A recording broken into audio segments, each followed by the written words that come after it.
Hi, my name is Andy Midside, and today I want to talk to you about the Sony cameras and a problem I had with them with the sensor wobbling. The thing is, the Sony cameras have the 5-axis image stabilization, and the thing is, what I noticed last year when I bought my A7II is that after a while, I actually bought it secondhand by the way, but after a while I kind of noticed that the sensor was wobbling, and I thought, like, what is happening? Is my lens not attached well? And I tried all kind of things, and after a while I finally found a solution for it, and it's pretty simple. So this is what you do. You go to the menu, and then you go to steady shot settings.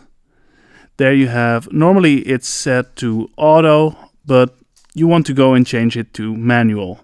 And after you change it to manual, you have to set the steady shot focal length to the maximum of your lens, so the tele end of your lens. So let's say you have a 24 to 70, you put it on 70, because on the tele end you need to have the most steadiest shot.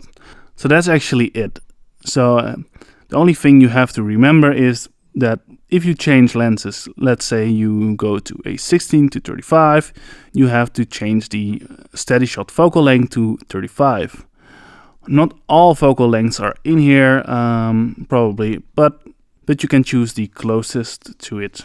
So this was it for now. If you have any questions about the Sony cameras I have, or the lenses, or whatsoever, you can leave a comment below, or you can send me a message on Instagram. My name is Andy Midside, and I see you the next time.